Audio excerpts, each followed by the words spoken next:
What's going on, everybody, and welcome back to the channel. So today's video is going to be my last one for 2020, and I just wanted to quickly say thank you to all of you guys that have helped support the channel since the very beginning. I think I started the channel in about May or June, so it's really grown quite a bit and more than I ever expected when I first decided to start the channel.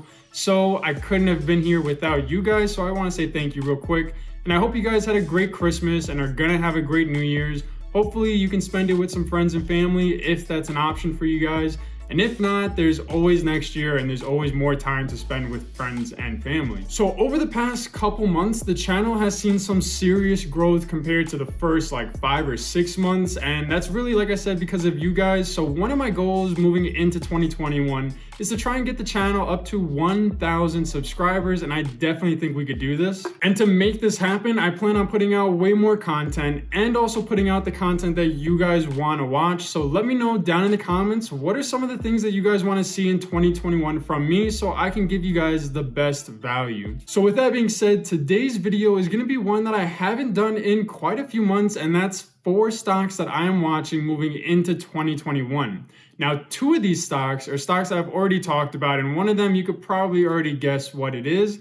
But the other 2 are stocks that I haven't talked about on the channel, and they're ones that I am really going to be watching as we move into next year. So I won't be going too in-depth on all of these stocks, especially the ones that I've already covered. But if you want a more in-depth analysis, just let me know down in the comments and I can definitely do that for you guys. And if you guys want to just skip to a specific stock, I'll have a pinned comment down below with some timestamps so you can go straight to the content that you want to see. So with that, let's get into the 4 stocks that I will be watching in 2021.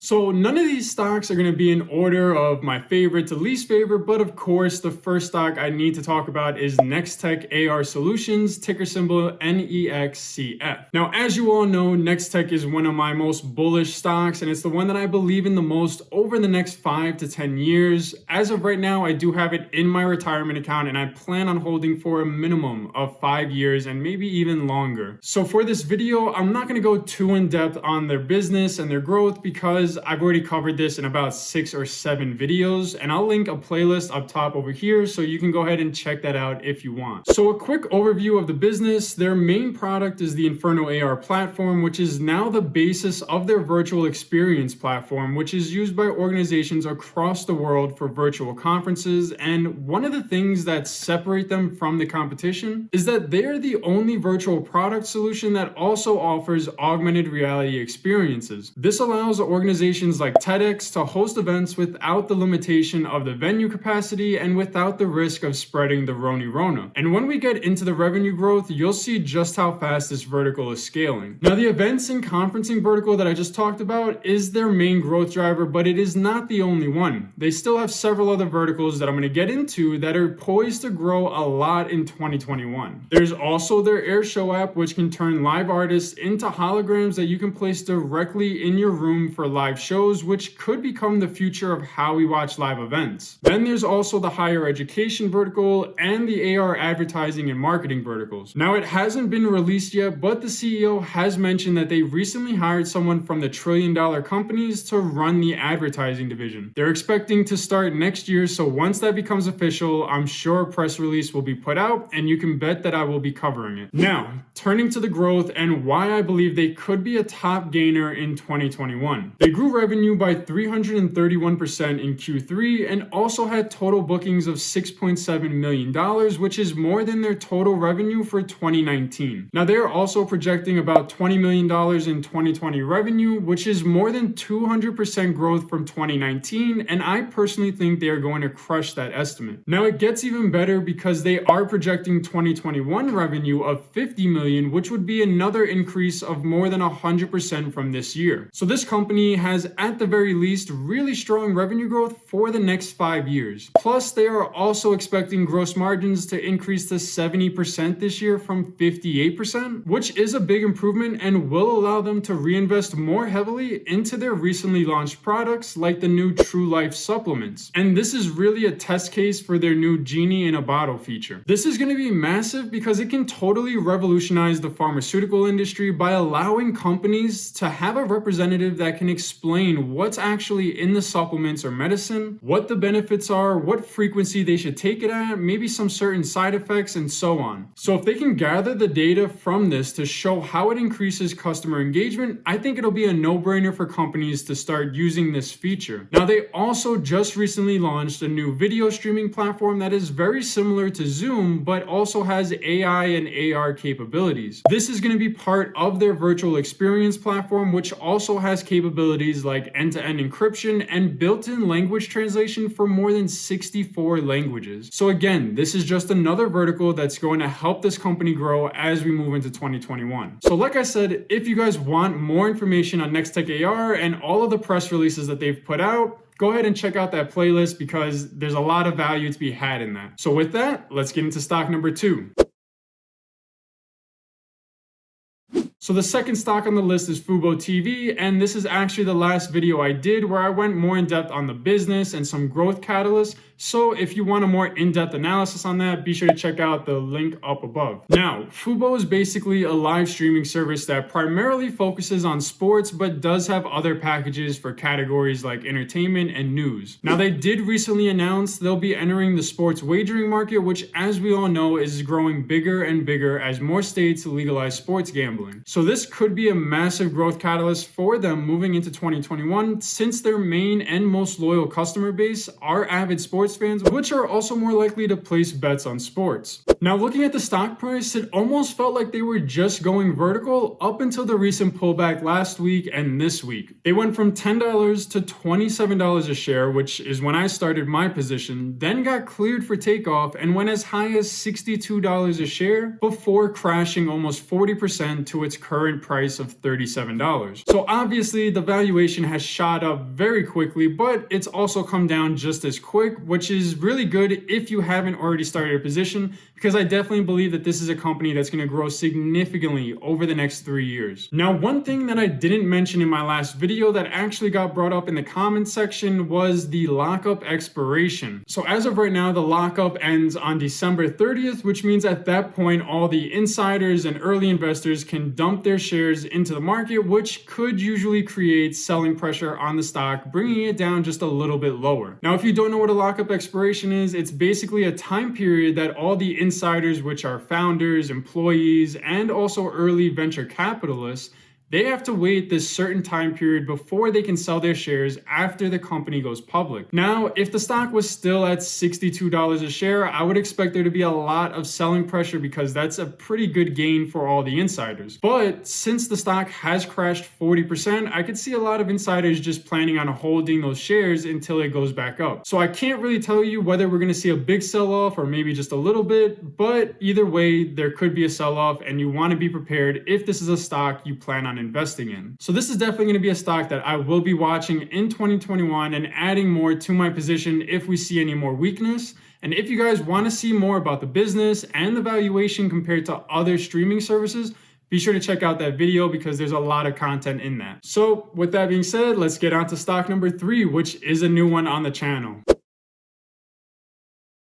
So CleanSpark is stock number 3. I've never covered it on the channel, but they are definitely an interesting play on energy storage. So this is a stock that came to my attention through the Discord channel. So shout out to you guys for bringing all this value to the Discord. And if you guys aren't already in it, be sure to check out the pinned comment because that has the link to get into it. So what CleanSpark does is they provide microgrid solutions, which are a set of resources and storage used to provide a source of energy distributed from a central utility provider. Microgrids can also disconnect away from traditional grids, which is a key aspect of this product solution. If you look at the diagram to the right, the microgrids get power from traditional energy sources like main utility providers, solar panels, and wind turbines, but they can then redistribute that power to specific buildings tied to that microgrid. So if, for example, say all of a city loses power, if a company has a microgrid tied to their building, they can still get power even though the rest of the town doesn't have power. So you can see why this would be especially important for essential buildings like police stations, hospitals, government buildings, but also other businesses like grocery stores and just other corporate buildings. So looking at some of their growth, they doubled revenues each of the last 3 years and have preliminary revenue growth of another 122% for 2020. In addition to the strong revenue growth, they also have operations in 7 countries and have more than doubled their employee count over the last 12 months. So they are definitely still in the early growth stage, but could have room to run if they continue to execute. Now, from a balance sheet standpoint, they definitely have a really strong one with $40 million in cash and just $2 million in total liabilities. If we look at their current ratio, it currently sits at 29.8, which is really good. This tells me that cash will not and shouldn't be a problem for them when it comes to funding their growth. So if we look at the potential for this company long term, I think there is definitely a market for this kind of product. And looking out to 2025, CleanSpark is projecting revenues to reach $100 million in 2025, which is an increase of 10x from this year, which means the growth won't be stopping anytime soon. Now, I just want to remind you guys that this is definitely a speculative stock and should be treated as such, which means that you guys should definitely do your own due diligence. Don't rely on my videos or anyone else's videos as your due diligence, because this is something that you guys need to be doing research on your own and deciding whether or not it fits your risk tolerance. So with that, let's get into the last stock on the list, and the one that I am most excited for in 2021, because I don't really think it has good potential right now, but if we see a pullback, this could definitely be a good stock. So Airbnb is a company that I think all of us at this point have a good idea of what their business model is, because we've either used their product or at least heard of their product in our lifetimes. And that's really why I'm looking at Airbnb in 2021, because it already has the brand recognition. Everybody knows about it, and most of the people that I also know use their products. So for this segment, I'm really going to focus on the growth and valuation, because like I said, we all know the business model, but these are 2 key factors that are either going to decide whether or not I invest in them in 2021. So starting with growth, Airbnb had really strong growth in year-over-year bookings up until March, which is when everything started going wrong for them. Every month since March has seen bookings decline year over year, and in March and April, they actually saw more cancellations than they did new bookings, which is obviously not a good thing. Now, prior to the global issue, they were showing incredibly strong growth in top line revenue and also bookings, which tells me that once the global issue is over, they could get back to that strong growth, but it may be a while. Now, the positive side of this is that it does look like things are starting to bounce back, with bookings for the past couple months more than doubling the April lows. So in 2021, I will definitely be watching how the number of bookings bounce back with the overall travel demand. Now, from a revenue growth standpoint, they were clearly on track for strong revenue growth up until the Rona, which set them back from $4.8 billion in 2019 to just $2.5 billion of revenue through the first 3 quarters of this year. Now, as you could imagine, they are still losing a ton of money, especially for this year, with a net loss of $700 million just through the first 3 quarters. That's more than they lost in all of 2019. So this is definitely something that's concerning to me. Now, I personally do expect them to rebound strong once the global issue is over, because I know for me, I always look at Airbnbs whenever I travel. And to be honest, I can't remember the last time I actively looked for a hotel to stay in. So I do believe that as the global issue fades away in 2021 and 2022, we're going to see a spike in the number of people that travel due to everyone just being locked up for the last 12 months. And I do think that this will have a huge impact on Airbnb, because I know for sure I will most likely be using them in 2021. So when Airbnb IPO'd, I personally did not invest in it, because at the time and still currently, I believe they are trading at an extremely rich valuation. One of the things that I struggle with is the fact that this was a company valued at $20 billion before the global issue. Now, add in a record decrease in travel combined with record decreases in bookings and growth, and somehow that increases your valuation to $90 billion. Yeah, I'm still confused about that, but it is what it is at this point. I definitely want to see the market cap come down quite a bit before putting any money in at this valuation. So my final thoughts on Airbnb: I really like the business. I think they have a massive potential over the next 3 to 5 years, especially as we move away from the global issue. And one of the things that I really like about the business is that they can expand all around the world without the capex that your typical hotel chains usually require, such as building new hotels, managing them, staffing them, and also maintaining them. And that capital expenditure that typical hotels require is one of the reasons why I like Airbnb so much, because a lot of that money can move towards research and development and also expansion. So moving into 2021, I think that Airbnb is going to just continue to take market share away from all of them and continue to grow. So they're definitely going to be at the top of my watch list for stocks to buy in 2021. So I hope you guys enjoyed today's video. All four of these stocks are solid companies that I think are poised to grow in 2021, and I will be watching all of them and adding to my already existing positions. So I just want to say one more time, thank you guys for all the support. I couldn't have done it without all of you guys, and I know when I first started the YouTube channel, I wasn't sure if it was something that I was actually going to continue to do, but from the very beginning, I could tell that this was something I was definitely meant to be doing, and I appreciate you guys being here with me and growing with me. So thank you guys. I hope you guys had a great 2020, and 2021 is going to be even better. I know it. So thanks for watching, and I will catch you guys on the next one.